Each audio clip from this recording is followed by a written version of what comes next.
everyone. Assalamu alaikum. Welcome to this important conversation on spirituality and mental health. It is part of a mental health journey initiative by Global Shapers in Algiers Hub. My name is Ahmed. I am an award-winning short film director, and I hold bachelor degree in biomedical engineering. And I'm also a global shaper from the Algiers Hub.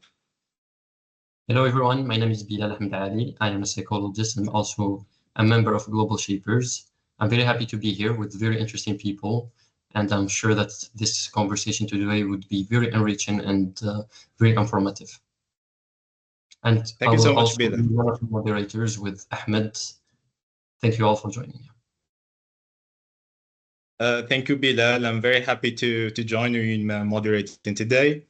And we're honored to have our panelists and the audience with us today. For the ones who don't know, I mentioned that this is part of the Global Shapers. And the Global Shapers is an initiative of the World Economic Forum, established in 2011, that empowers young leaders to act as catalysts for positive change. As many of you know, we are currently in the month of June, which is Men's Mental Health Awareness Month, a timely reminder of how critical these conversations are, especially when we consider that globally, over 1 in 4 people will experience mental health condition at some points of their lives. Despite this, the topic often remains taboo, especially when it intersects with areas that are deeply personal, like spirituality. Today, we're creating a safe space to explore mental health from a powerful yet often overlooked perspective, the connection between spirituality and mental health. It's a conversation that I believe we haven't enough talked about, yet it sits at the heart of many people's inner struggles and healing journeys. We're incredibly fortunate to be joined by specialists from different parts of the world, each bringing in a unique lens, background, and experience to the table. And I am personally very excited to learn with all of you. A huge thank you to our amazing speakers for being with us. To kick things off, I'd love for each one of you to introduce themselves to our audience. Assalamu alaikum. Hello, everybody. My name is Cheffi. I'm originally Tunisian origins. I'm living in Bahrain and a citizen of Bahrain since a long time. I'm a general practitioner at Origins with 13 to 15 years experience in general practice, general surgery, and emergency medicine.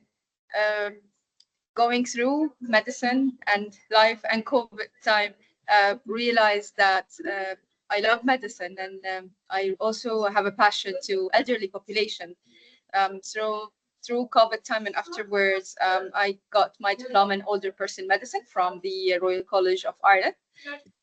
Encountered through that academic path a health incident, let's say. I got a brain stroke with left-sided weakness, which got me a step back somehow. And then also, it did not deroute my path, but then it upscaled my path in medicine and humanity and humanizing medicine. And it took some time of rehabilitation, physiotherapy, and so on. Afterwards, on the time of rehabilitation, 22, 23 also, I got my license in training as from Global American Training Board, and then clinical psychology certificate, postdoctorate from Nevada Institute. I practice medicine. I also practice training in mental health and physical health and psychological health. And it's an honor, honestly, to be a part of this session with our lovely panelists. I thank you all, and I thank Global Shapers and our moderators and our sweet Yusra for inviting me and having me on board. Go ahead, please, Maria. Okay, so hello everyone, thank you for joining. I am Moroccan, I'm from Morocco, Casablanca. I am a clinical psychologist. I do see people in person and also online. And if I can speak a little bit about my practice, I would say most of the people that I help are people who are mostly having immature parents, and I use ACT, which is acceptance and commitment therapy, to help them, I would say, accept but also commit to a life that is aligned with their values, and they have a project in mind. So if we can put it as an obstacle, we don't let the obstacle create a life, but with the therapy, we design a life that make more sense and more purpose for them. So this is in rapid description. Thank you. Hi everyone, I'm Hengame Ebrahimi. I'm a clinician. I'm a doctor of acupuncture and traditional Chinese medicine. I practice functional medicine, and I'm also an in-depth psychology coach. I work with people in an integrative setting, meaning my practice is psychosomatic. I work with the psyche, the mind, the body, the emotions. Soma is body, psychosomatic. And also with the spirit of the person, if they are open to it. So that's my practice. I usually use a lot of functional medicine and traditional Chinese medicine in terms of herbs and acupuncture to bring harmony, to invite harmony and alignment for the people. So that's my practice. I'm very happy to be here today. I thank Global Shapers and this amazing team here, Yusra, Ahmed, and Bilal. And thank you, Maryam and Dr. Iman. Thank you so much. I'm very happy to have you here with us. So in order to set the tone for our conversation, I'm going to ask you the first question. From your experience and knowledge, do you believe there is a connection between spirituality and mental health? If yes, how does it manifest? Maybe you could share personal or professional examples that illustrate this connection. And the floor is yours. So spirituality, mental health, and for me personally, and as professional physician, a medical practitioner, I would say also a physical health, and that they are integrated together. Getting into experience incidents, let's say stepbacks or setbacks, and experiences of whether personal or on the patient themselves. They do interact or they do intervene in each other. Let's say being strongly spiritual or not, regardless the background, the ethnicity background. That means that you are connected to a higher spirit, or to something that, to a higher value that will help you lead when you're at your weakest point. Why am I saying that? Because some people or some patients, when whatever is the age group, but definitely when they're a bit in extreme ages, when spiritually they're a bit weak, or they do not have such a strong belief in their values, not all of them, maybe one of the values that they connect to, when they're sick, it's very easily that they remain sick for a long time. In the physical part, and that will reflect on their mental health and will definitely let them go to a cocoon or to a dark corner that they will not be able to get out of it. Let me say something maybe more practical. I got a brain stroke, left-sided weakness. Am I a practitioner or spiritually really high? I cannot say that about myself, but I believe, let's say, I believe in God. I believe that there is a spirit higher than me, which helps me always. And then at that very weak moment, that the first exercise, let's say, the first exercise our physiotherapist started to do, she said, Dictora, we'll start sit to stand exercise. This is very simple. We do that on a daily basis. You sit on a chair and you try to stand up without holding anything. That was a disaster. Yani the fear in not able to stand is something, but the fear that you may not do that a lot at all, that's another story. You got my point. So the incident at that moment is simple, but the consistency of thinking later on, I may not be able to do that, and I don't know how long would it be, was a scary part. Why did it stay too long or stretch the time? It was very liable. You know, it wasn't a straight line that you say, you know, khalas, I know I'm going to be able, I have friends, I have family, I have my physiotherapist, and I have the physical humans around that you're able to touch and hold and grasp and stand up. But the other part, let's say the other quarter of your brain, which needs to believe that there is something else which will push you over and will actually hold you. And that's the spiritual part. It's not physical anymore. It's something there. Do we see in, let's say, in ER where I stayed I worked 6 years or more, lots of people who actually deteriorates with time, although supposedly in emergency medicine or emergency department, our patients are not supposed to stay more than 3 days, and then you dispatch them regarding or among whatever their specialty they need to be in. But at those, let's say 48 hours, 72 hours, there are a population or a part of people who actually deteriorates faster, especially when they're not having this strong value that they attach to, and it's not physical. Again, that's why I'm saying it's the spiritual part that will hold the physical and the mental part stronger than and detachment. So we, in my opinion and my experience, this is what I encountered, and definitely there are lots of other incidents or motions that we encounter. But I'm answering that, yes, I do believe it has a connection.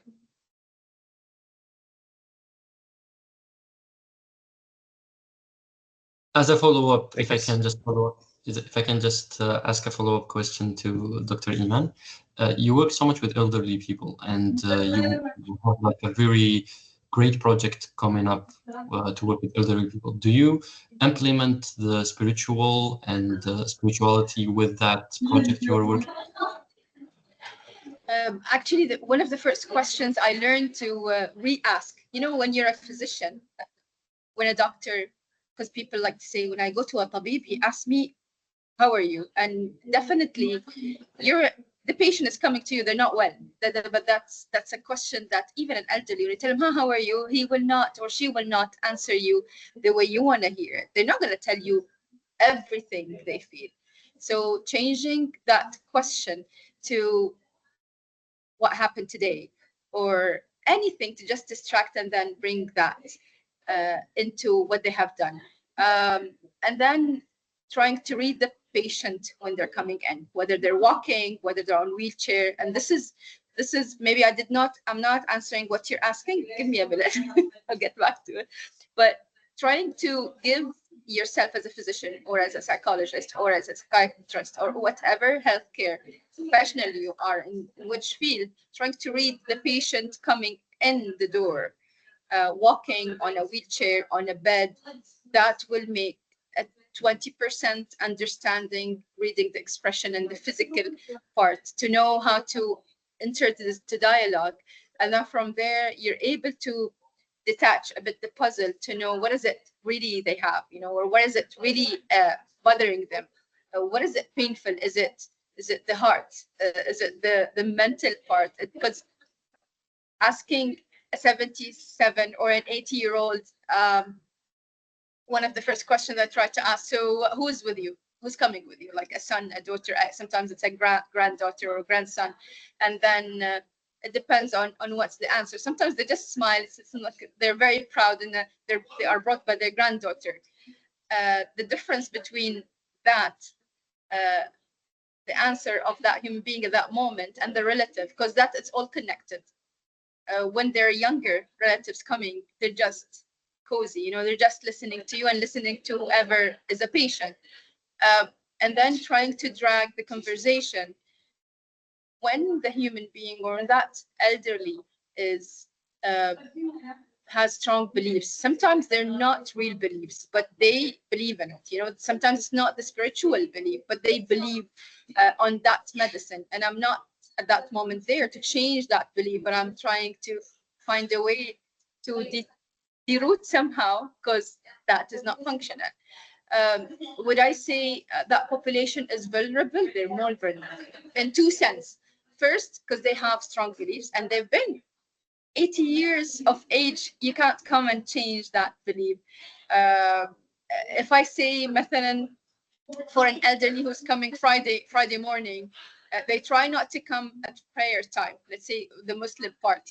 When they come at prayer time, I know that there's something wrong, that they're not able to exercise that spirituality, and this is very fine. Like in Islam, you have every week Friday, so every Friday there is the Friday prayer. So when elderly, especially a male, come in at that timing, they're more vulnerable because they're more anxious.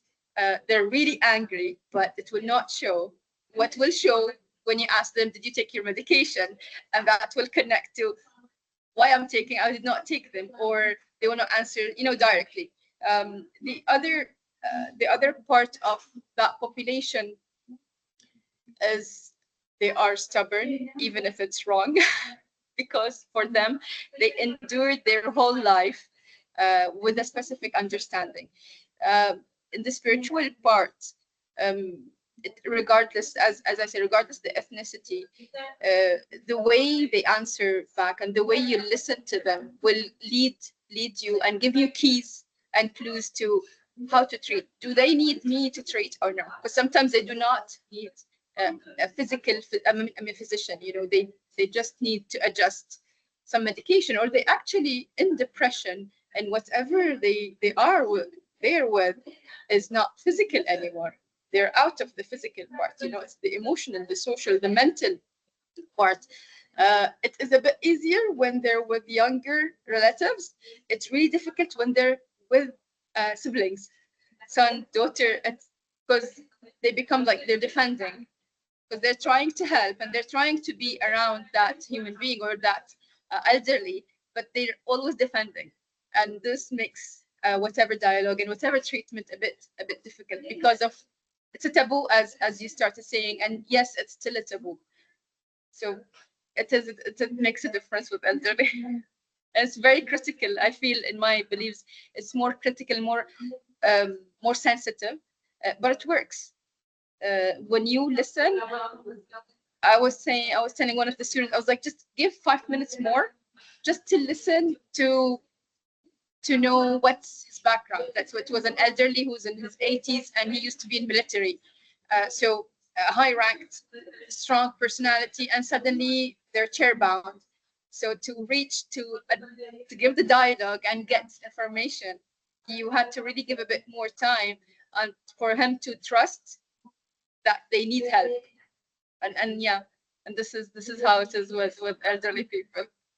Wonderful. Thank you so much for your answer. So by hearing the demand of the person, especially with elderly people, you can find key things that you would take that are implicit, that are not said, but you can like see them and work on them with the person. Yeah. Thank you so much. True. So regarding the connection, my practice is mind, body, and spirit. So it's very innate in my practice working with the spirit. So what spirit means in my practice, how I look at it and how I work with people, is that there is this intelligence, there is this higher intelligence, consciousness in the universe. Everybody calls it differently depending on where they are coming from, depending on their background and their beliefs. Somebody calls it God, somebody calls it higher intelligence, somebody calls it the source, somebody calls it the consciousness, but it's all one. And every single one of us and everything in the universe has a portion of it, is a reflection of it, actually. So and then mind and body. Mind are the thoughts that we think with our brain, and body is every cell in the body remembers every single emotion we have ever experienced in life. So we are carrying the memory of the emotions. But what brings together the mind, the thoughts, and the body, the emotions, is the spirit, actually, because we are all rooted in that. So that's not separable. Like it's we cannot separate it from the rest of us. From like my mind is separated from my spirit, because spirit is what weaves it all together. So and of course it depending on how much a person can be connected, how rooted they feel in this infinite field of potentiality, in this infinite field of possibility, then they can invite in, more healing, or all the intentions that they need to bring into life. So that's a very integral part of my practice, and I can later talk about like examples if you'd like, how I use it in my practice. Uh, Thank you for your answers. They were really enlightening. So it sounds like the sense of purpose can literally reshape the brain and reshape the way that we see things. Building on that idea of purpose in practice, and also like you mentioned some toolkits that some of your patients are using, or something that your patients are believing in. So I would like to ask you, which spiritual practices, like be it, for example, prayers, meditation, fasting, or any others, like you said, it depends on what the person believes. Have you found most powerful for building resilience and managing stress? And could you point any scientific evidence or studies that back up their impact? Yeah, absolutely. With regarding the emotional like resilience, our state of being is a combination of our thoughts and our emotions, right? Our emotions and our thoughts create our state of being. And how we connect these two is that how we actually are connected to the root. So yeah, let me give you an example. I saw this younger gentleman yesterday. He came in with severe palpitation. He keeps waking up during the night. He wakes up with, so he has insomnia. He cannot sleep well. He wakes up with this sense of fear of unknown. He doesn't know what he's fearful of, but he wakes up and he's fearful of something. So he comes in because he cannot sleep well, and he's experiencing a lot of anxiety. So probably if in Western form of practice, he would be given something for his palpitation and some melatonin or other things for the sleep. But as we worked together during the assessment, and when we talked and we went to the sort of deeper conversation, we realized that he feels there is this great potential in him, but the life he's living is much smaller than that potential. And he has a lot of perceived limitations that are blocking him or preventing him from living that life. So, so in traditional Chinese medicine, every major organ is associated with a feeling. Like, for example, kidneys are associated with fear, lungs are associated with sadness, liver is associated with anger, spleen is associated with worry, heart is associated with joy. So right away we know that this person is experiencing fear of unknown, fear of what if I cannot live my potential. So we can work with his kidney. We can work with his kidney and strengthen the kidneys, and kidneys are the source of willpower in a person. So by strengthening the kidneys through either functional medicine or herbal medicine, and with acupuncture, we actually, that person probably can sleep better and can have less and less anxiety attacks, and that sense of fear would subside at some point. So I would like actually to talk a little bit about acupuncture, and then I bring them all together. Just like our bodies are microcosms of a bigger macrocosm. Just like in the world we have like rivers, the water is flowing through them. In our bodies we have the same like rivers. It's only that blood or lymph is running through, right? So some of these pathways in the body are called meridians. They're like sort of, you can tell, energy pathways, and those are the channels that we work with acupuncture. There are certain points on these channels, on these pathways. They have unique characteristics in terms of every single one of those points has a memory of greatness, has a memory of perfect health, has a memory of optimal existence. And then throughout life, with the blockages, emotions, thoughts, feelings, virus, microbe, anything that comes up as a pathogen, internal or external, it creates blockages and it imbalances that point. So with acupuncture, by stimulating those points with an acupuncture needle, or by just touching the points, what happens is that we can, the person can be, it's like those points have codes in them, like the memory, and by stimulation, we encode them, like we decode them actually. So what happens is that they remember the memory of perfect health. They remember that memory. But what happens is that this is all rooted in the spirit, meaning that the whole system of the body, just like in the universe, this is just a microcosm, as I said, of the bigger macrocosm. So it follows the same rules that are in the universe. Everything that's going there is in our body too. And what weaves it all together is that spirit. And with acupuncture, actually, there is this saying in ancient books that the higher practice of medicine is the medicine that nourishes one's destiny, meaning that brings one to the realization that we are that microcosm, that we have that intelligence within us. And only by remembering that intelligence, we can come back to optimal health. And that's the purpose of life. Health is not just like not having any symptoms. It's being able to have like creative response to the world, creating like honest response to the world, just having clear communication with other people to fulfill the purpose of life. So the basis of acupuncture is actually based in like the higher, or the intelligence, the higher intelligence. So that's how I use it in my practice, and in the conversations also with the clients.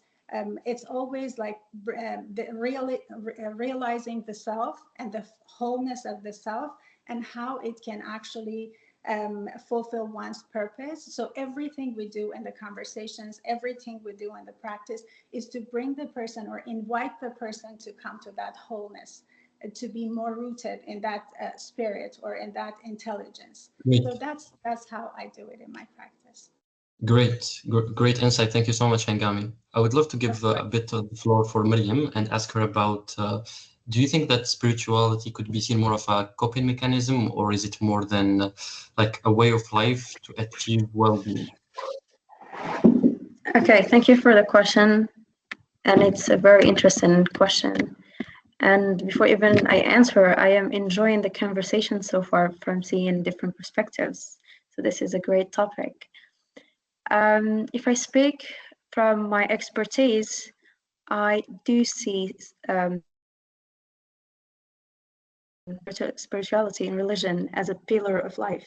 And I do ask a lot of my patients, especially in the first session, a general question, which is, let's imagine that life has 5 pillars, okay? And to have an idea of your life in general, let's speak about each of the pillars. Because when people come to therapy, they have a problem in mind that is normally in one of the pillars. If we just focus on that, we will be ignoring the other pillars that are also important. And I will go to them quickly. I will use my hand. The first one is health, mental health and physical health. How is your sleep? How is your routine? How is your appetite? Also about mental health, are you anxious? Do you have mental challenges, emotional challenges also? Second one is relationship, which means romantic relationship, friendships, colleague relationship, family relationships. All of them are important because we put them here as a pillar. The other one is fun and pleasure.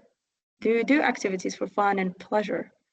The fourth one is work and education. If someone is working, we'll be asking about work. If someone is still a student, we'll be asking, are you satisfied with this pillar?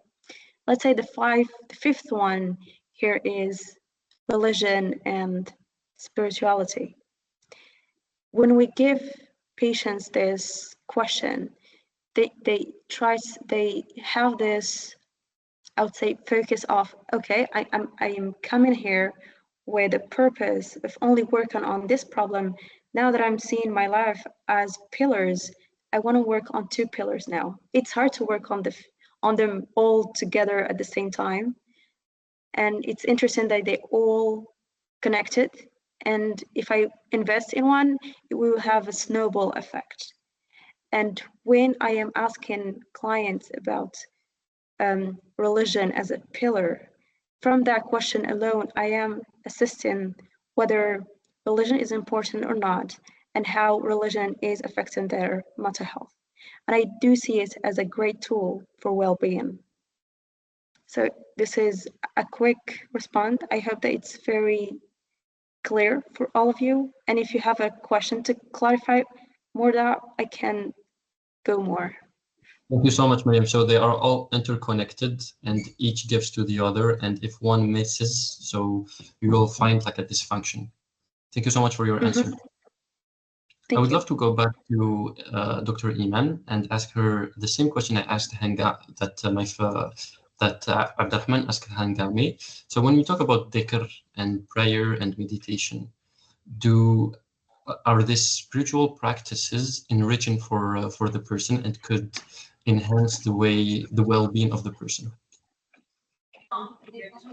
It does. It really does. There are a couple of articles and studies and reviews showed that. Let's say in 2020, there is this article called The Pilot Randomized Controlled Trial to Assess the Effect of Islamic Spiritual Intervention on Breathing Technique. I believe breathing technique is not only in our religion, but then meditation and breathing technique. That actually, and this study or this review was done upon patients post-operative. What happened with a proper breathing technique while reading Quran was that their heart rate reduced, their blood pressure remained at steady, and there's something called HRV, which is the heart rate variable, also reduced and came to normalize with a span of time of doing that ritual, let's say. These scientific proofs also exist, definitely, as I said, and reading dhikr, let's say, tasbih, and also meditation. There's another review and article was done in 2023 in the Bulletin of Islamic Research. This is a literature review which shows also an influence of reading a specific surah in Quran, which was Surah Ba'ad, and showed the potential of spiritual practice and also calming the patient and let's say the population who they did this randomized trial or review. So as Hangama, Maryam, and I think we all believe in a specific ritual in spirituality actually affects the physical part, not only the mental part. So in the physical, what happens in anxiety is, Hangama was saying, this patient she had, or this human, I don't want to say patient, it's like I'm getting him under the umbrella of being patient, but this person had increased heart rate, and sometimes the patient or the person comes and says, I have palpitation, which is the sensation of a fast beat of heart, but when you check on the monitor, the heart rate is normal. So sometimes just the sensation is there, a suffocation sensation, and all of that, they don't need to have an organic cause. It's more of anxiety or going into different corners of post-traumatic sometimes syndrome, anxiety, depression, and all the dark parts. I don't want to say everything is negative today, but because even in happiness and even in adrenaline rush, let's say, our heart rate will will rise up. But in that optimistic part, the spiritual practice is different. Yes, you do dhikr, yes, you do Quran, yes, you do meditation, you do yoga. And as I said, those two entities, from the negative or the very dark entity and the very positive entity, organically, physically, our body will reflect. There's something also I believe our panelists know, and the population, we do know about the stress hormone and what happened with that stress hormone. sometimes you do the exam of cortisol. It's called cortisol. So you do the test, the blood test of the cortisol, and you find it normal, but the patient has symptoms of differentiated cortisolemia. And this is where we're not treating the blood test. So we should actually treat the physical entity of that. Going back to just attach it to is there studies? Yes, there are studies. I believe what I've seen also, and I try to reread and read articles, more of those articles came in COVID time and after COVID time, because COVID time was like a punishment or a sensation of a punishment of the whole universe. And that made it, made the mental health really pop up, because the physical health was really, really undertaken everything. So it actually zoomed in our mental health, whether as healthcare practitioner or the rest of the population. And this is where the studies and those articles started to be developed further on, until I think I've seen an article also talking about meditation, physical activity, meditation, and heart rate reduction in 2025. It was March. So yeah, we have scientific proof to defend what we're aiming, or what we're advocating, is spirituality and mental health. May I add Thank you so something, much. please? Yeah, May I add go ahead. Thank you. Beautifully said, Dr. Iman and Mariam. Thank you so much. So I just wanted to add something regarding prayer and the importance of prayer, and how healing it might be. Because, like, what is prayer? Sending a like focused intention into the field, right? There is this field, anything is possible, and then we send an intention there. And then if we know that from this field that anything is possible, our intentions are taken care of. So we trust the source, we trust God, we trust the higher intelligence, then the best outcome will come. And when someone is going through it, like someone has received a diagnosis and they are going through treatments, when they have this trust that the best outcome will be for them, then their inflammation in the body is decreased, so they can and they sense a general feeling of more comfort, so they can go through the healing process much easier. And one more thing about practices, like there is meditation, yoga, different types of prayers and so forth in different religions. But what really works is that person really connects with the source when they are doing any of these practices. So, and the beauty is the solitude that these practices provide for the person.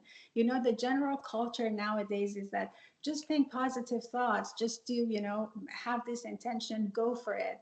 But what happens with prayer, it just gives us a space to feel all the emotions. You cry, you're angry, even you're angry at God, you have this conversation, you have a space that you can express yourself. There is this expression in English that I really like. It says, living life on 88 keys. Piano has 88 keys. And it's not like, if you want to have a beautiful, harmonious music, it's not like, okay, these keys make harsh sounds, I don't want to play them. It's the combination, it's the harmony that creates the beautiful music, So when you go to that space of solitude for prayer, to connect with the source, it gives you the space to express all those emotions. So you have some time to yourself. You have, you have the space to be anything and to express anything. So there are no negative emotions or positive emotions. Emotions are emotions. We are just labeling them. And that's a beautiful space, just to feel all of that and be all of that, and then heal all of that, sometimes with professional help, but heal all of that and then go to the next stage, rather than just pushing ourselves. So, no, I have to be in a positive mood today, So that's another beauty that, practicing spirituality in any form. It could be saying prayers, it could be, listening to some sort of music, it could be connecting to the nature, doing yoga, meditation, painting, singing, dancing, you name it. Just like having that sense of being connected to the source when you're practicing that. So that's another beauty of prayer and the spiritual practice that I wanted to add. Thank you.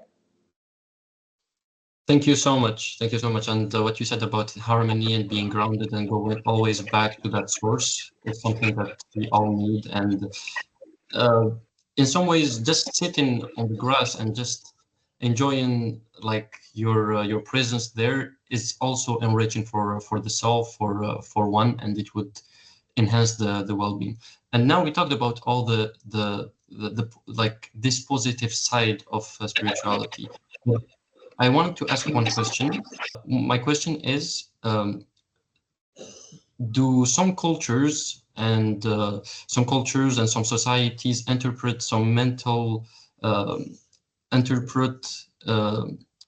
give derive interpretations for mental disorders or emotions based on metaphysical interpretations in some ways?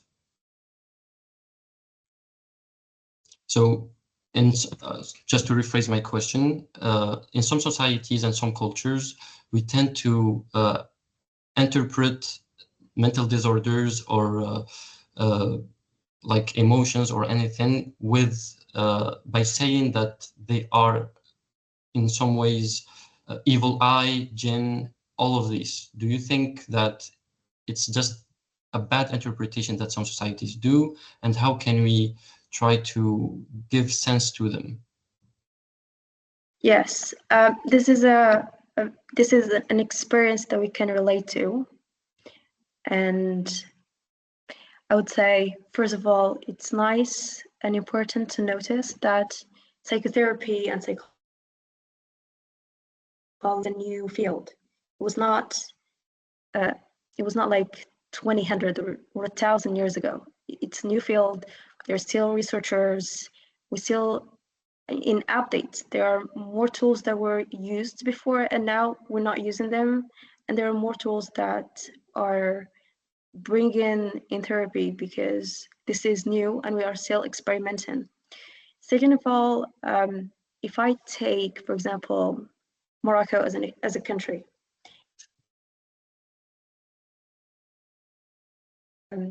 as an example, people do they usually give meaning very easily. And if I can explain it to you, like if your brain is like a meaning, I would say a machine that is given meaning. If I saw someone running, my brain will give a story to that. Is he practicing for a marathon? Is he running because my brain will start giving meaning. And we are saying now is that when people don't have the right explanation, and sometimes people are not used or familiar with that disease, they can give whatever meaning they can. This is something that we are seeing even today, even with technologies and with so many things that is happening today. We're still seeing people giving any meaning just to give sense of things. Because if I am experiencing something and it is bothering me, I would rather give it a meaning than there is still a question mark. And we still see that, unfortunately, and how we can change it. We can change it not in an individual level, but also collectively, because this is something that we see in a culture-based or more in a country-based issue. It's not just an individual issue. I would recommend that we'll start as early as possible with children in schools by giving them more information about what is, for example, as easy as what is mental health, what is a symptom. Okay, we can have a symptom that is 100% organic, which means like my throat is hurting me and I have a flu. It could be also a symptom that has nothing to do with an organic or biology, I would say reasoning or explanation. So here we can start by giving them another narrative, which means this could be psychological. And We can start by giving examples in children's workbooks and in children's lectures, by giving them stories about this. We cannot change the narrative by saying this is right or this is wrong, by more another alternative. I think it will be interesting to have initiatives or campaigns to make sure that people can have other meanings as well, because we're not going to expect that this will be gone, but more, let's have another meaning in the table. And I think this is very important. And I'm seeing the youth now with access to internet, they are more searching for informations, and also the youth that we have today, they're trying to understand themselves and what's happening around us. I have a big hope and big faith that this is something that we can cure, I think. So hopefully. Thank you so much. Thank you so much, Miriam, for your take. So it's basically all about interpretation and the way that we see things. And for that, I want to jump to the next question. So how might spiritual beliefs shape the way people navigate their trauma, grief, and anxiety? And what do you think about techniques such as the shadow work or other practices such as fasting?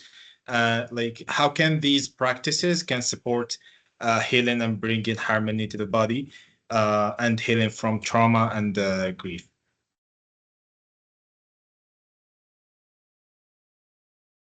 Can I go? Yeah, sure. Go ahead. Yeah, very good. Thank you. So regarding the shadow work and the mental well-being and so forth, what are like shadows? Let's talk about that for a second. When we are in a society, when we are in a community, just to have the sense of belonging, just to be accepted, what we do is that we have to follow the value system of that community, right? If we do anything differently, then we might be dismissed from that community. So we don't want that, because by nature, we all need to have the sense of belonging with us. That gives us stamina, that gives us mental health, and so forth. But what happens during this process is that, let's say, the value system of a community could be like for a country, a religion, in any type of communities.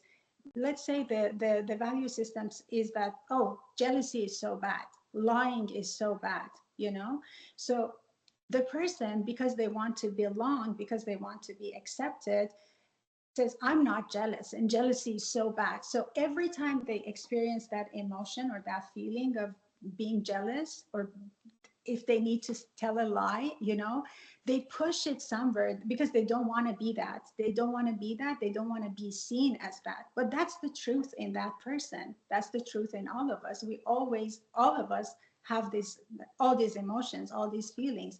From time to time, we might experience any of these, right? But because it's against the value system, I push it somewhere so I don't see it, and no one sees that in me, because then they are going to dismiss me. You're not one of us anymore. So I push it somewhere that I don't see it and nobody sees it, and that's shadow.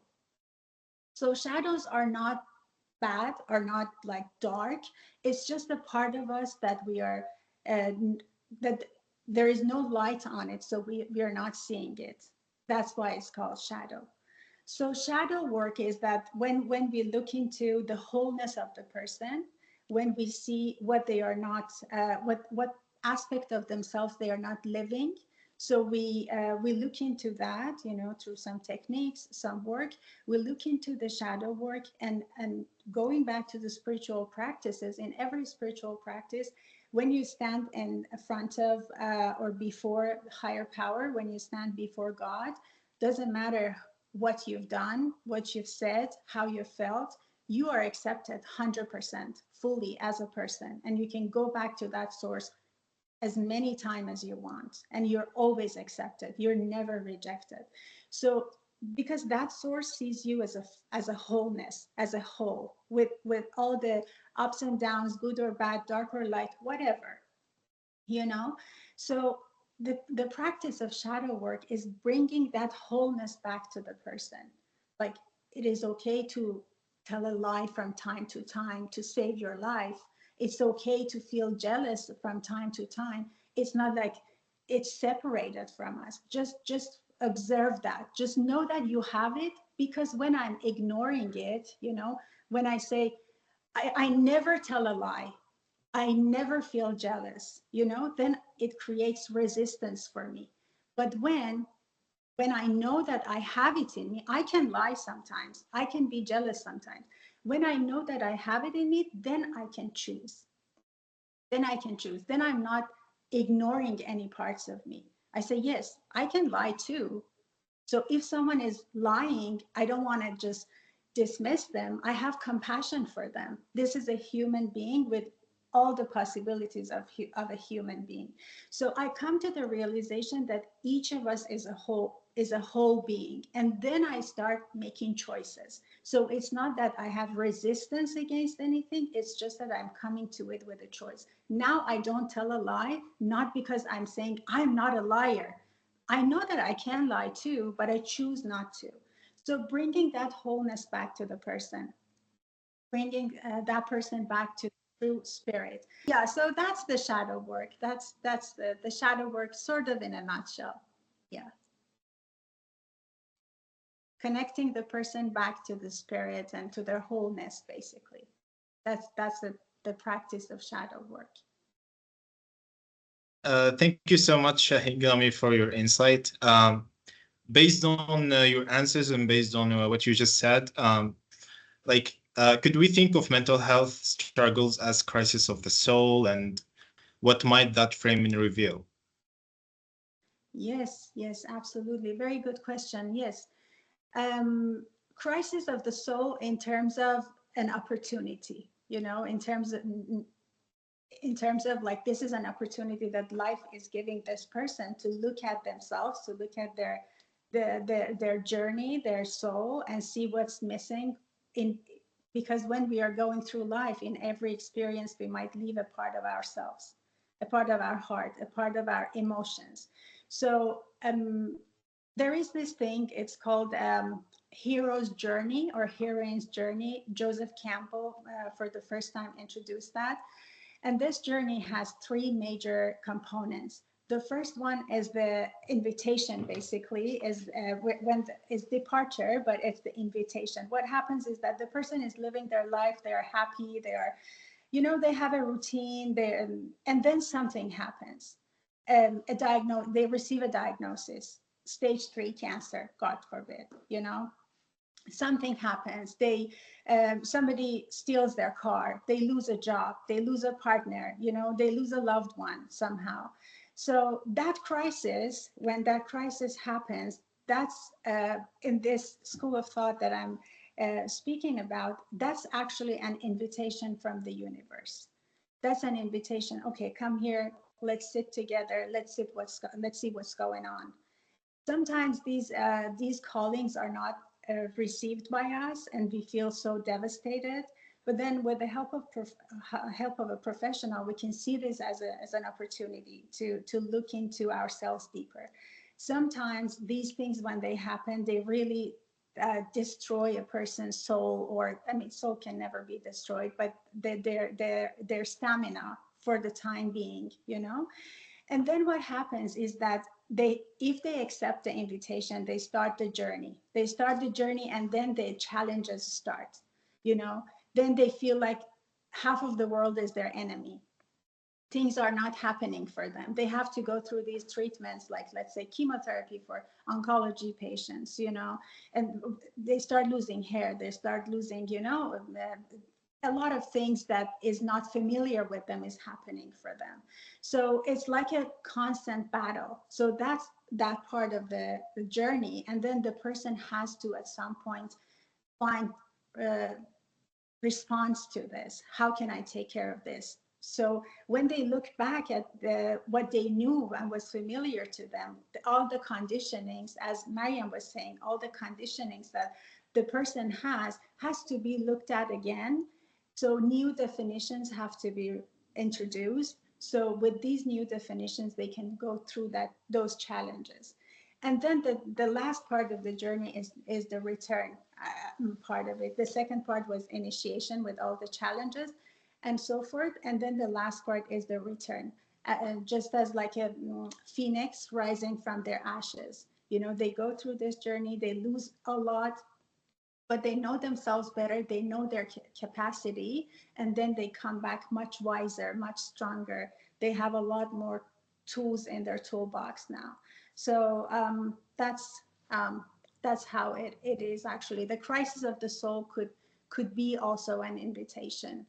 And mental health could be also an invitation, looking deeper, what I'm not accepting about myself, who am I? Like asking all those fundamental questions. What is it that I'm not feeling well? Or my cells are the cells in my body are carrying the emotions that have been unresolved. What are those? Why am I feeling this way? You know, it's always an invitation. Thank you so much, Hangami. Thank you so much. So we're going to jump to the next question. Like, can a purely scientific approach to mental health fully address human well-being, or is there a need for spiritual perspectives? What's your take on that question?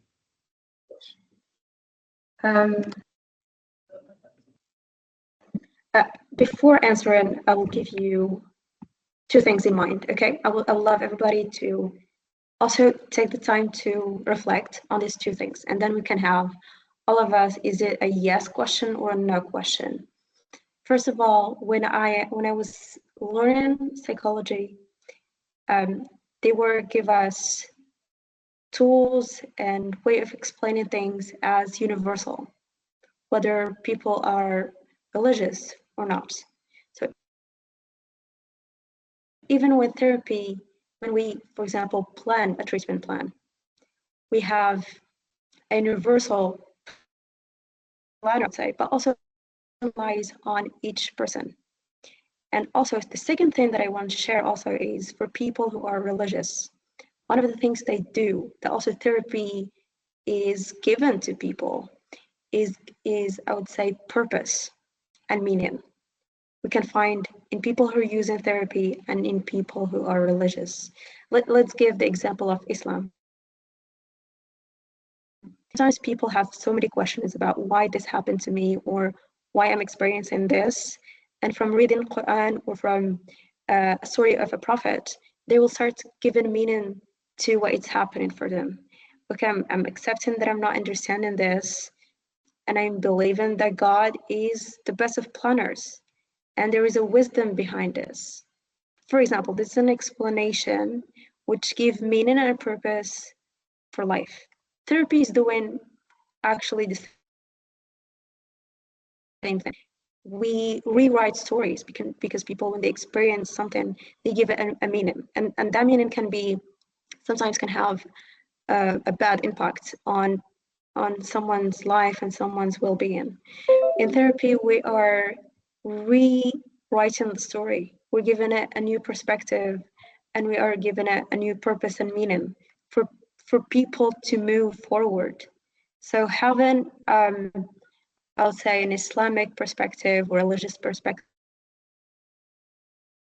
in therapy, for example, can be beneficial for some people in that way, because that speaks to them and that gives meaning to their life already. So having that in mind and having that as a tool can be benefiting for them. And there's no a good or false or right answer, because it depends on communities, of course, but also it depends on individuals. To what extent do you find modern psychology truly universal across cultures and belief systems?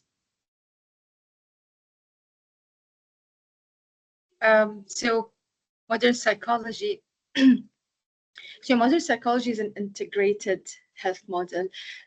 Physical and mental health are nowadays deeply intertwined. That means they go along, but the difference is whether they're verbalized or no.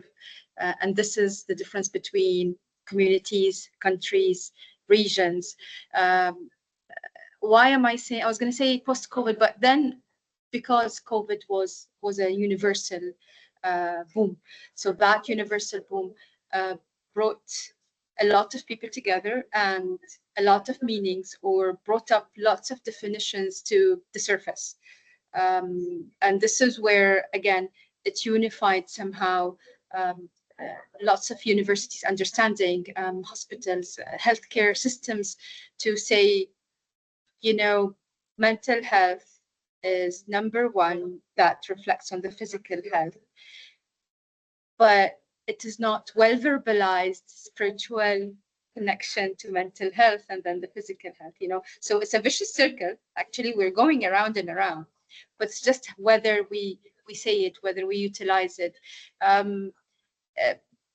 Why this is, I believe this is a bit tricky to people, or a bit tricky to regions. You can't say, I can't come and say, in medicine, let's say an appendix grows on the right side of the abdomen in 7 places, but definitely it can happen on the left side. This is written and this is well verbalized, but when it comes to something a bit tricky like spirituality and mental health, the connection between them, some schools, or let's say some universities would, not universities, I meant some schools, some doctors, some, whether general practitioner, physicians, or scientists, neurophysiologists, neurophysicists, and a neuroscientist would connect them. And that, I believe, nowadays you need to connect them, because we are, as Hingama said, we're not in en français we dit carcasse, no, we're not only the shell outside. Sorry, I need to say carcasse, but yeah, that came out. So we're not only the shell, we're not only the body, and definitely it's not the body, the inner body is only the shell outside. No, it's the whole combination. And those human beings who are a bit spiritually more attached, they actually have a better outcome in the sense of the healing process, in the physical sense, you know. I think I shifted Ahmed's question, and I'm derouting Ahmed's topic to the spiritual, but that, because that is connected, and I believe, so saying it in that way, I don't know if that makes sense for you or not. Does it make sense for you?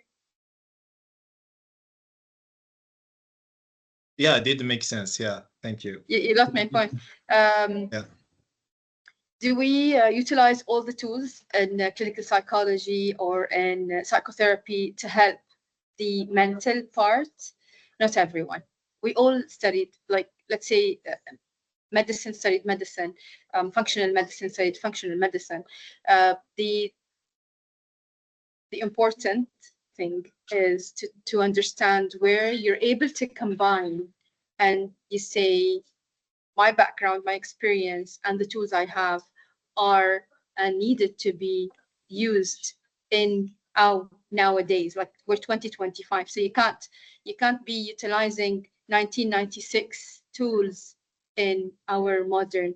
There are some consensus, comment dire, that will lead, or that will be a base to start working on the spiritual plus the mental health, which, again, as I said, definitely has an 80% or plus impact on the physical health. And in modern psychology, I know that works. Let me say one thing. It's not, Hengama said something was very interesting. You can't say I'm a standardized work, you know, physical exercise. I'm able to run 3K, but other people are able to do a marathon. Would they be mentally better than me in a specific condition on specific, let's say, topic? Definitely, maybe. We can't compare whoever can belly dance and whoever cannot, but they are spiritually attached in their own ethnicity, that they meditate better than, you know. So all of that in modern psychology, they're actually globalizing a lot of stuff, from dancing, singing, meditation, yoga, praying, and different praying. Let me say, I'm a Muslim as religion, so I know what my praying is. And even that, if I make it fast, that will not get me to the result of praying with conscience. You know, you're aware of those 2 rak'at in the morning. You're not aware you'll be just, sorry, and say just rushing over to go back to sleep. So that subtle getting back to grounded and getting back in your inner shell will not get your heart rate settled, will not get your blood pressure settled, will not get your breathing pattern settled. And yes, that's why I said it all connects. It's just how we know how to connect it and when we ask for help. And this is very important. That's why Bilal, you started, or Ahmed, I think you started saying it's a taboo. It is still a taboo because people don't like to ask for help. I had to ask my son to go from room to room for help because physically I wasn't able. It's not nice to do so, but it teaches you that you need to ask for help and there is no fear or being shy to take it away. And this is why the more we talk about it and the more you try, and as our session to say we're here to help or we're here for you to ask, it helps someone. You know, you'll impact, if you impact one person per day in whatever you say, that you're there for them, even to listen to a problem or to listen or to look at their expressions. You may be at help and you add something to them. And I believe maybe the definition of modern psychology, I don't like to make it as the book. That's why it's a combination for me on all of that at this era. Definitely, and you see that it is inclusive. It is inclusive. And I'm sorry, Dr. Iman, just to intervene here. We see even there's some masters which include holistic psychology, which include Islamic psychology. So we see that today there is this inclusive and holistic approach where we merge between spirituality, psychology, and even the modern psychology. Just writing on a journal, it's about having the intention before. It's not just writing some words on a journal. So having the intention of wanting to heal and doing an introspection, as Dr. Hangami said. So having the intention and going back to the source and finding that harmony by introspecting the self.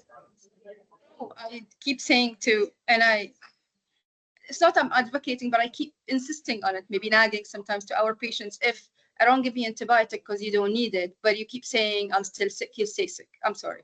You'll have the symptoms instead of 3 days, you'll keep having them for 4 or 5 days more because you do not believe and you're not aware that you do not need that, you know, and you keep talking to yourself and that, you know, we say negative, but it is, you are tired. You start and you need help, so you're starting to deal with it. But the more you say, you flag it or you hang it on one thing that you really need that, otherwise you will not be well, it will not work.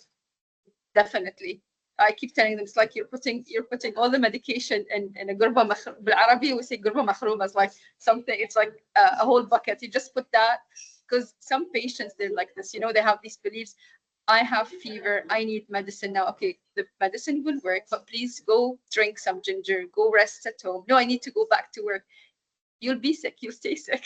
Getting that, you know, and this is an understanding in our community that if you try once and twice and 3 times, someone will listen and a patient will understand and a relative will understand and so on. And this is because we're in a region where it's a word of mouth information.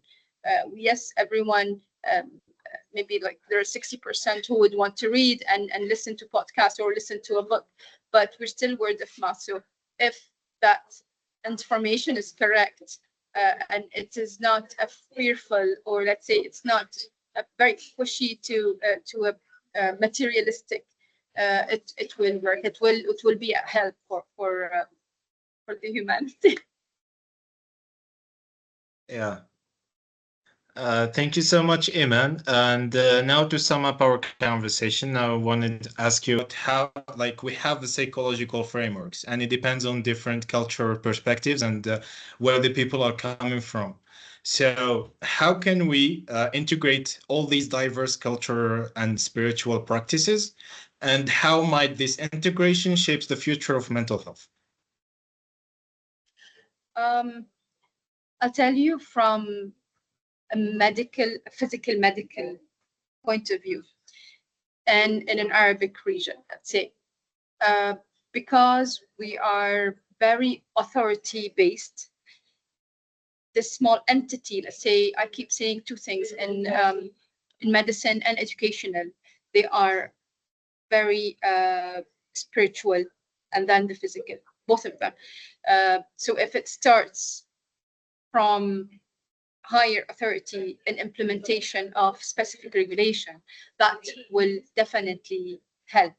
The thing is, when you want to integrate, let's say you're in a bank and you want to integrate yoga sessions on a weekly basis, because people will get burned out and they may not be able physically to do exercises and so on, and they actually have like packages to go to a certain physician and do their blood workup.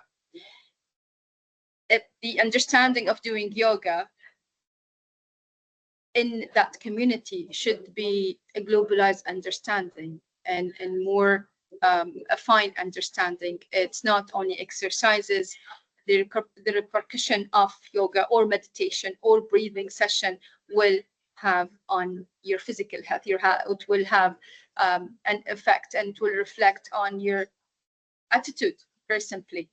And this is why I'm saying, I can't say, you know what, because we have trainers, there are clinical psychologists, and there are institutions, and there are gyms, and there are yoga studios, and so on, but those only to say the whole community will go, it's very individualized. And in my opinion, the authorities should start saying, this is a program, and a general program, or it's a national program of mental health. And I believe some Gulf countries, and WHO, definitely the SDG, there is a path to mental health.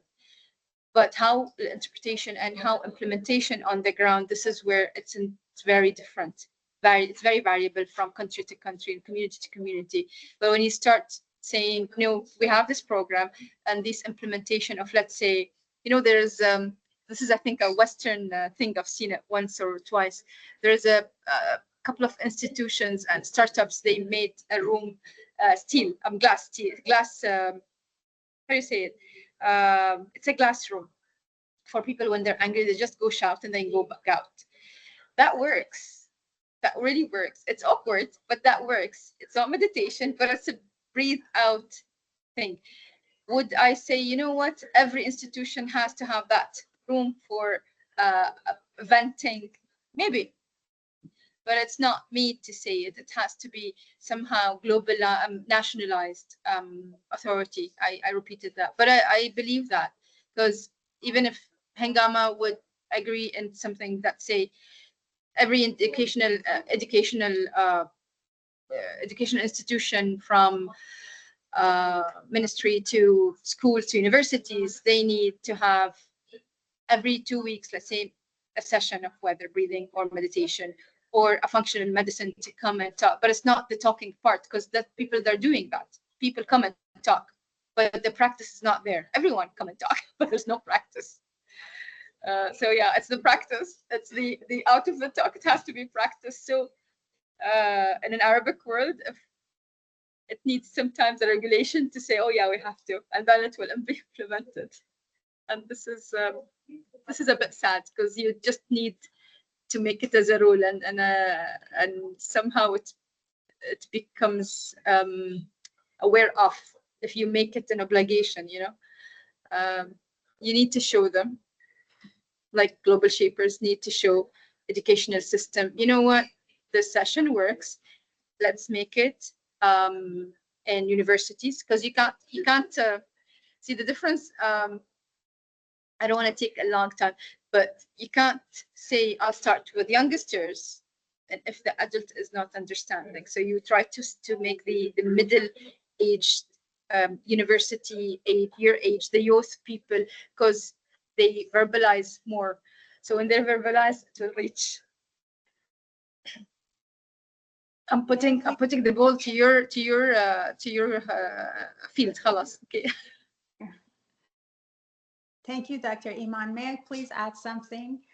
And I think that's the importance of the work you're doing as the young generation, you know, the global shapers and all the discourse that you're giving space to. You know, all the rules and the laws and all of that, those are based on a lot of conditionings, you know, a lot of beliefs, a lot of conditionings, ways that have been practiced for so many years. So people feel comfortable, you know, making changes is not always comfortable. So, but the new generation is very courageous. You know, you are very different than because of the access you have to social media. You're definitely smarter. You grew up smarter. You know, so and you have the courage to talk about the things that probably the previous generations wouldn't be comfortable with talking or listening to. So I just wanted to mention the value of the work that you're doing here, the global shapers, because having these conversations amongst you and with, you know, with other people who are in different practices, this starts the conversation in a bigger scale, you know, so that's a very nice job and work that you're doing. And it is by your help, we are learning so much from you. And as a young psychologist, I'm learning so much from your experiences. And I'm a disciple, and you are like mentors to us. Thank you so much. Thank you. Thank you all. Thank you so much. Dr. Abu Hafs, do you have anything to add? I would say it will be beautiful to have a project. Like from today, we have an intention to make something work and something better. It will be interesting that any one of us today can have a project in mind, whether it's 100% nonprofit or even a company that can do something, because it's wonderful that we talk about it today, but it's even more powerful that each one of us can implement things in our communities. And I truly enjoyed today's conversation, and it gave me more reflections and more insights from each of the guests of today. And I would say thank you for the people who make that initiative, and hopefully for other talks and other webinars that can bring more insights and more consciousness and more light to important topics. So thank you. Thank you so much, Dr. Abu Hafs. Thank you so much, Dr. Cheffi. Thank you so much, Dr. Ebrahimi, for your invaluable insights and for this session. It was very valuable, and I enjoyed it a lot. And I just checked the hour, and I was surprised because I did not feel the passing of time. Thank you so much. And this is not all. We have a lot of questions in the chat box. So if you want to, guys, if you want to ask the questions directly to the panelists, do not hesitate to open your mics. And yeah, the panelists are going to be very happy to answer your questions. Yeah, sure. Go ahead, Yusuf. Thank you so much, Ahmed, and thank you so much, everyone. I really enjoyed the conversation, and I appreciate your presence and your insights. So I have a question, but there are questions before, so maybe we can read the questions on the chat. And then anyone else, if you have any other questions, you can open your mics or also drop them in the chat. So before asking my question, I will ask Linda's question. I think it's the first one. So she said, spirituality can sometimes harm our mental health when it's tied to guilt or pressure, for example, living up to certain moral or religious standards. So how can we protect our mental health while staying connected to our spiritual beliefs?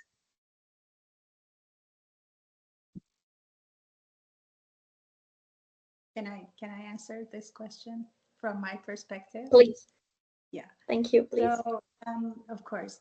So spirituality is supposed to be like practicing spirituality, and that space that you have with the creator, with the higher intelligence. That's supposed to be the safest space, you know. And when you go to that space, doesn't matter who you are, what you've done, what your thoughts are, you are accepted there. So anything that tells you otherwise, that tells you you're not accepted, that you cannot be in that presence, those are all conditionings, you know. And practicing spirituality is going beyond the conditionings and knowing that as a whole, as a person, you're accepted in that presence. And all the conditionings are just conditionings. And this is a choice to go beyond them. You know, having the feeling of guilt is a conditioning. I'm conditioned to be, because every time a person is giving the feeling of like guilt, it's to control them in one way or another. But the higher intelligence doesn't need to control you, right? So when you're in that presence, you go with your full being, with your wholeness, and you're accepted. And it's your choice to go beyond that, and it's your choice to really sit with it and see that that guilty feelings that you're experiencing, those are just feelings that have been conditioned. This is just sitting with yourself and having that solitude. And it's not a microwave work, you know, just put it in the microwave and it's done. It needs work. It needs to sit down with yourself, get help from a professional, see what you can do, and heal the emotions. You know, we tend to bottle up a lot of emotions and just move on to the next, you know. It's very important to have that patience and that self-love for ourselves, like loving ourselves enough to giving ourselves the space to sit with ourselves. Why am I feeling guilty? What kind of pleasure is it that I feel guilty to experience? Why is it? Look into it. And see yourself as like really this being that has all these emotions. We are human beings. Being a human being is not the easiest thing, you know, with all these emotions, all these, you know, conditionings that we all have. So why not sit with ourselves, love ourselves enough to sit with ourselves, look into it, see what kind of help we can get.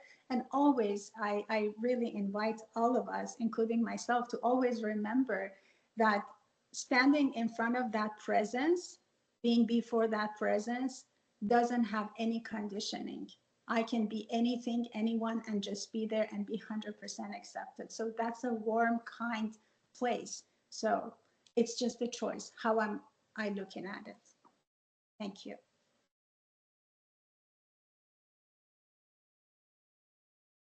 Thank you so much. So the second is, can the mind be healed without any damage to the brain? Yes, it can, and I'm sure Hangama agrees with me. It's the what does the mind mean? You know, what is mental health? Because sometimes I try to say it's brain health. It's not only mental health. This is where it's psychologically ill. So it's not the organic. It's not the brain matter, the gray white matter and the white matter. But then to say which is which, it needs a professional, because sometimes they overlap. Sometimes the brain is ill and it will reflect on the mind, thoughts, change of personality, even reaching really extreme thoughts. The functionality of the brain can be ill, and that reflects on the brain itself as a matter. But then that's not 100%. That's why when the person feels that he's tired, or he has some awkward thoughts, or he has very sad thoughts, or even extremely happy thoughts and in an awkward way, all of that, no one can say this is just the sensation or the thoughts and there is nothing organic. This is why you need a really good neurologist or neuroscientist and also a psychologist or a psychiatrist, because you need to see the organic part first, whether it's ill or not. If it's not, and you're sure you have done whatever, a physical examination and radiological and so on, and even reaching maybe an electrophysiological examination for the brain, if that is not there, then it's only the mind. That means you really need to ask also for help for that part. The only trick, sometimes they overlap, and sometimes when they overlap, even examination is normal of the brain and the thoughts are there, or the person would feel some abnormality even in the character, they need to re-examine. And this is the tiring part, because this is where higher spiritual human creatures, and our brain differentiates us from other creatures in the universe. I think this is a bit scary for humans to say, oh, I did all the examination and I'm fine, but I'm still not well. So yes, if you feel that you're not well, you're not well, you need help, ask for it. Never shy away. Never let anyone tell you, no, don't worry about it. If your sense or your instinct feels not well, that means you need to ask for help.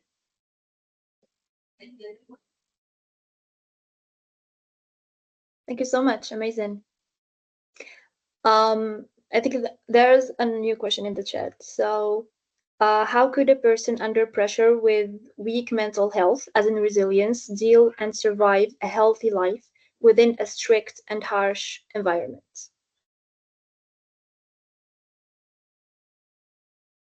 Talk to us. No, not in the funny sense, but no, this is where people like Hingama, like Mariam, like me, like Bilal, this is where you search for help. Sometimes anonymous. I believe, I'm sure we all encountered anonymous patients or anonymous messages or anonymous information via social media that people would want to ask a question or would want to ask for help, but not knowing how to ask for help. So yeah, you can be anonymous. If you need to ask for help, you should.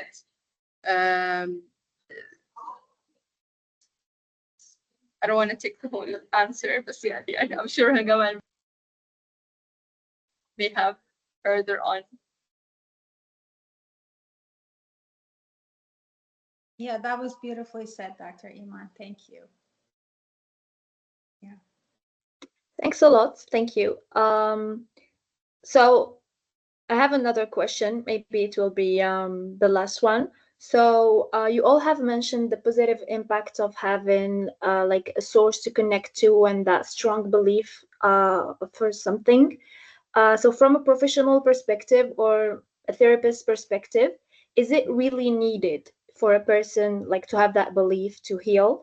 So example, for patients who don't really have any kind of belief or anything they have a strong connection to, do you as a professional redirect them to or encourage them at least to have anything of the sort, any practice, not necessarily religious, or they can actually heal and be better by only relying 100% on therapy sessions and like therapy tools? In my perspective, if a person is healing without having any kind of spiritual practice, it's possible. And but they are somehow related and connected to the source. It's just not a tangible way that they are naming it, they're putting their finger on it and say, oh, I'm doing this.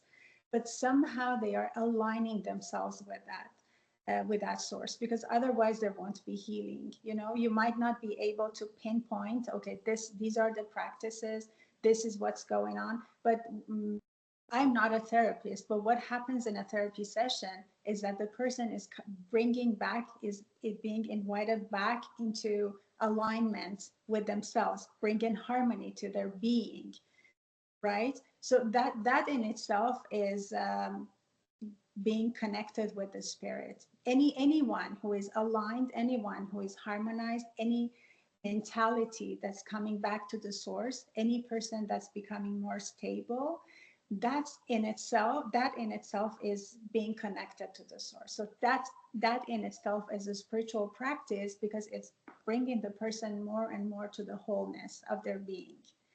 We might not be able to pinpoint, but this is what's happening in the underlying situation. Thank you. Absolutely, thank you so much. If I can add something, also, just going to therapy. Yeah, sorry the comment. Just going to therapy, it's in a way trying to go back to that source, because there's a dysfunction that you're trying to go back to the stability and go back to that source. So it is believing on eventually you want to be better and you want to believe that you will be better. So it is, so going to therapy is not just a purely scientific, non-spiritual thing. It is an aspect of spirituality in some ways. Sorry, Dr. Iman, you can go. I was gonna say that sometimes it's sad in a sense or another that the medical practitioner, or sometimes even psychologist or psychotherapist or psychiatrist, or whoever is dealing with the whole human being, they do not see the whole thing. You know, this is where that person who's asking for help or seeking help would not know how to tackle what is he or she, because even who they're going to are unable to say, and I see that, and I'm a bit not strict, but I'm a bit blunt in this. I'm a general practitioner. I have specific backgrounds in specific areas, but I don't know everything. And I can't say that I'll give you psychotherapy sessions to heal you because I have a specific background. And this is where even us in medical practice or in healthcare system, you should know how to channel your experience to heal, to help, not heal, to help, or to be a tool to help the other patients or human beings who are coming for you.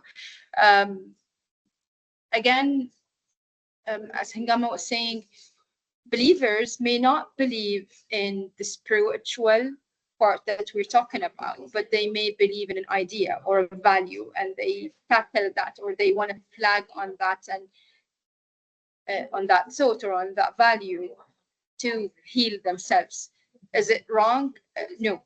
As long as you're aware, you're alert to that this thing or this thought or this higher spirit or this value is your way to help yourself.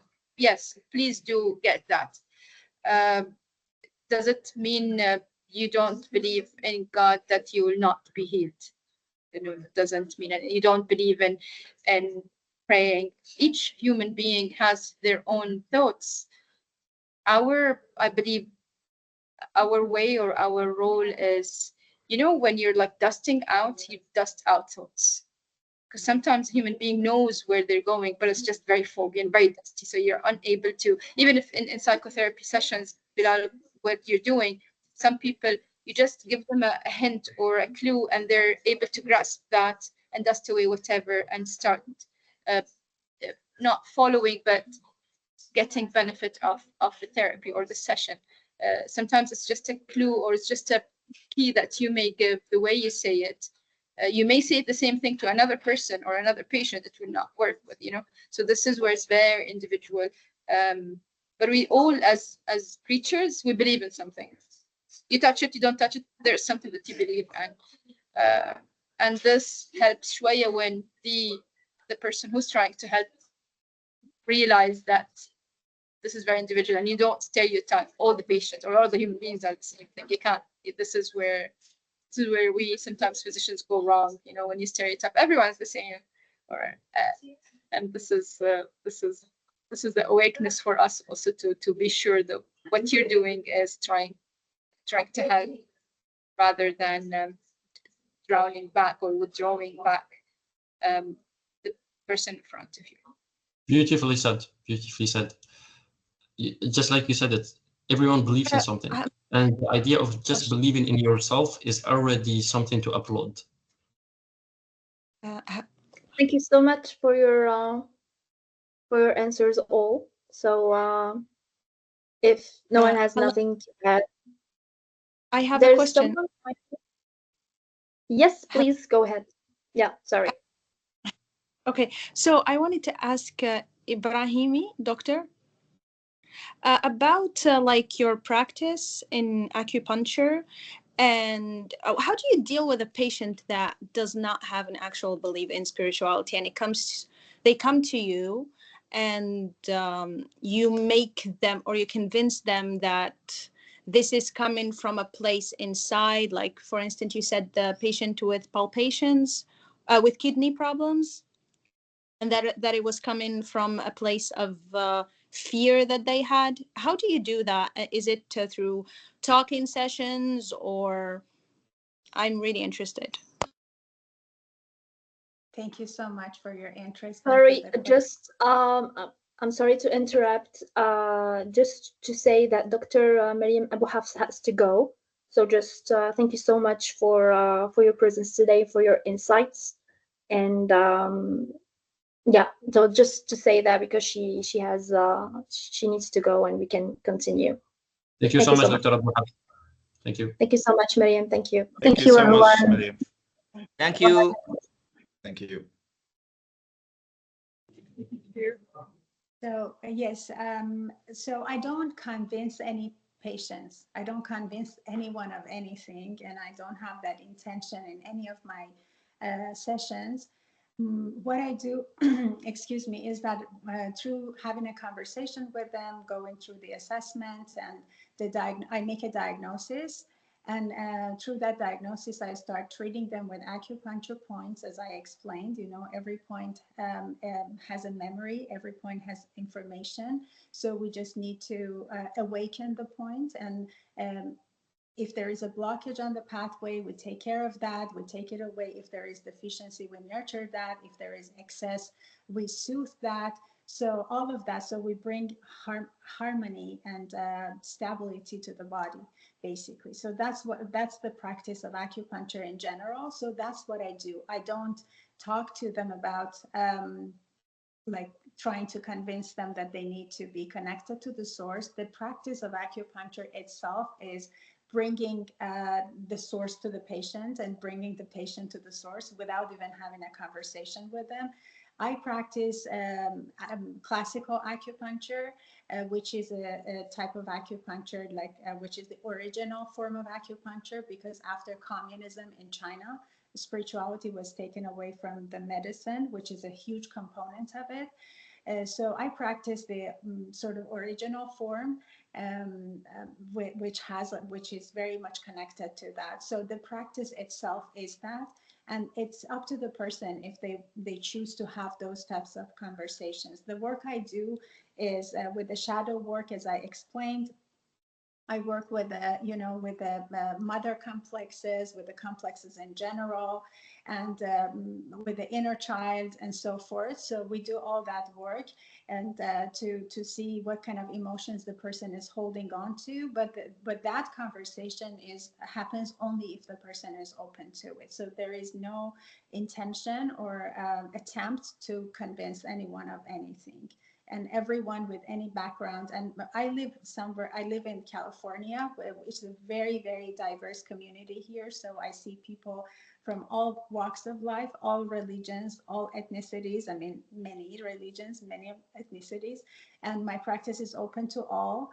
And I welcome everybody, and we work together based on their level of their receptivity. So the work is there based on the receptivity of the person. We can go deeper or not. And thank you for the question again. Thank you. So the acupuncture is a physical therapy, and the coaching is where like the talking and shadow works happen. Yes, exactly. Yes. Thank you so much. You're very welcome. Thank you so much, Hingami, for your answer. Thank you so much, Iman. Thank you so much, Hingami, again. It was a very valuable, we learned a lot during this session, and I bet that me and the audience have really enjoyed it. You will find the recording of this session on YouTube, and you just have to check on our social media in LinkedIn or on Instagram. Just type Global Shapers Algiers. This was one of the sessions of our mental health journey series, and you can find more information in our social media. Thank you so much for tuning in. Thank you so much for making the time for you to join us. And yeah, that was our session, and I hope I see you on other occasions. Thank you so much. Thank you very much just for forgot. having us. Thank you, Bilal, What did you for do? being great moderator too. Thank you, Yusra, for being a great leader, and yeah, that was it. Thank you so much, Ahmed. Thank you, everyone. Thank you. Thank you, everyone. Thank you so much. Thank you, everyone. Take care, everyone. Bye-bye.